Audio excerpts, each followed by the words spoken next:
Hello friends, we are back with another video. Today we're going to be showing you how we make mixed sabji. We actually did this yesterday. So we started off with 3 tomatoes. I know there's 4, but we only used 3. And then we cut 3 green chilies, some garlic, and then lots of ginger. You can modify this if you wish. And then we threw in 2 bell peppers, and we cut up 3 potatoes, a bunch of baby carrots, and then we had 3 large onions. We start off with some ghee and add that to the pan, and then add in some jeera. So first you want to take your garlic and put it into the pan. You want to make sure that this doesn't burn.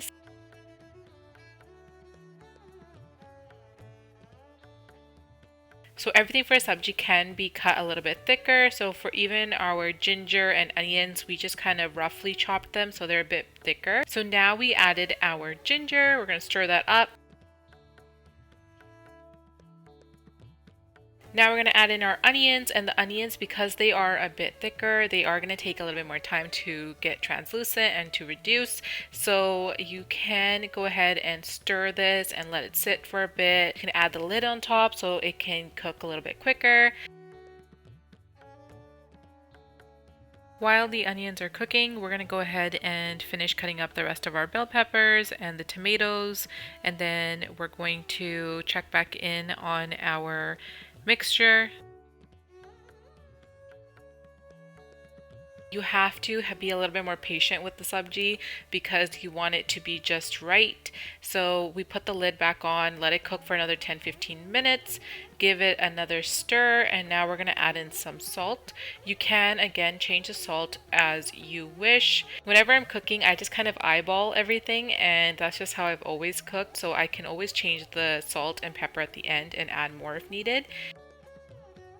Now we're going to throw in our tomatoes and our chilies.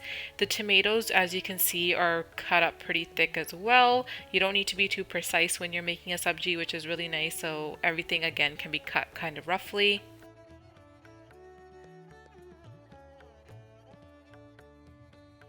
So take your time with this. You can even mash them down a little bit with your kadshi or cooking spoon.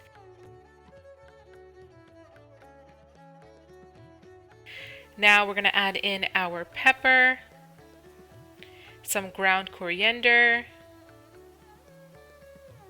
I like to add quite a bit because it tastes so good and smells amazing. I wish you guys could smell all these spices together.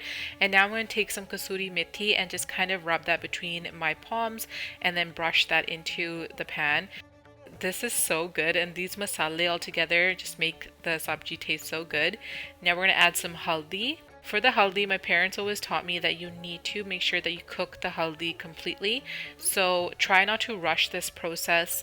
I know it can be a little time consuming, but you really need to cook the haldi. Otherwise, the haldi is going to be uncooked and you can definitely taste it and it's not pleasant. So make sure you just cook it down.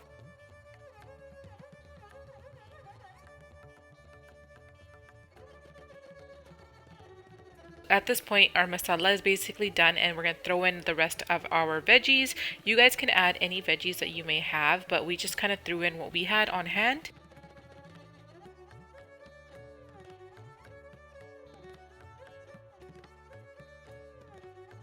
So once you've combined everything, what we like to do is we put the lid back on and lower the heat. And once you lower the heat, the veggies are going to be able to cook because of the steam. And you want to make sure that they don't get overdone either, where they get mushy. While the lid is on, you can cut up the cilantro and then occasionally go ahead and stir the mixture so it doesn't burn. And then once you are done, you can take the lid back off, and you can kind of tell when it's done once the potato and carrots, you can pierce a fork through them. You can sprinkle on your cilantro, give it a little bit of a mix, and you're done. And let me know if you guys try out this recipe. It smells and tastes amazing. This is how we made our mixed sabji. I hope you guys enjoyed this video. Make sure you guys give this video a big thumbs up, subscribe to my channel if you haven't already, and we'll catch you in our next one. Thanks guys for watching.